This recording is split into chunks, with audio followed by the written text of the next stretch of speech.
Ang trailer na ito ay rated H for honest.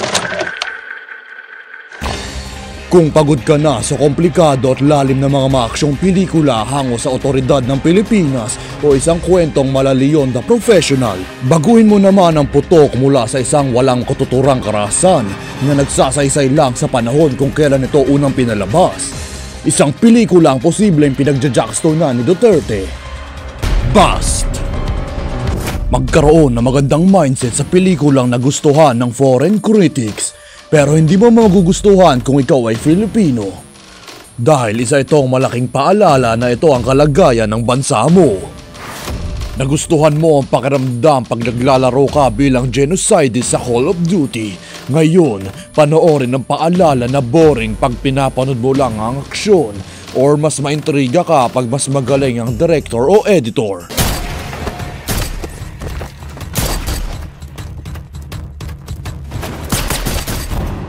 Kilalanin ang karakter ni Ann Curtis na hindi na mahalaga ang pangalan dahil buong pelikula ang tagbo naman sa kanya ay Ann Curtis na pumapatay. Meron siyang malagim na nakaraan. Alam ko masagad ang nangyari sa squad mo noon, pero Nasa isang malaking twist. Spoiler pala.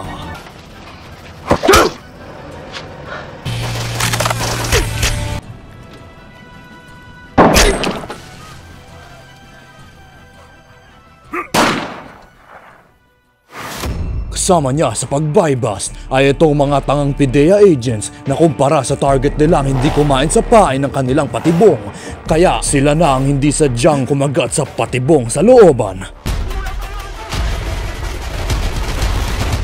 Mag-espiya sa loob ng mga tambayan habang nakasuot ng sombrero, face mask at shades sa gitna ng dilim ng gabi. Mamatay nga akong engot pero may aesthetic.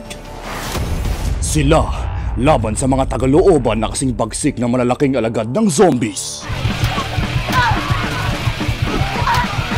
Na okay, pwede na natin dahilan ang lakas nila ay nakukuha nila sa drugs, pero ang looban hindi ganyang kapopulado ng mga adik, no?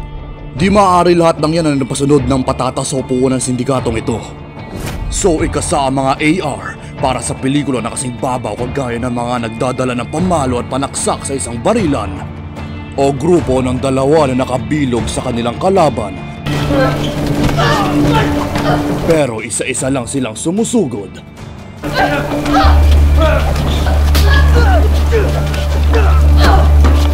Nakakalungkot na wala tayong magandang pelikulang representasyon ng drug war sa Pilipinas maliban sa Big Night at Jack and Popoy. Jack and Popoy! Starring Badass Curtis Massacre, UFCK, Weekend Bernie, Claro the Third, and hello mga ka-gym buddies! At ngayon, pasasabugin natin ito mga paputok sa mga PIDEA!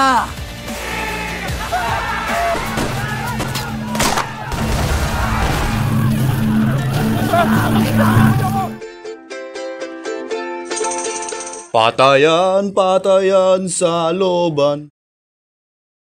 Pakatotoo tayo dito, ang panalo sa lahat ng trahedyang ito ay yung mga kamag-anak ng nasa squatter na to. Nawalan na nga sila ng salot sa pamilya at meron pa silang insurance.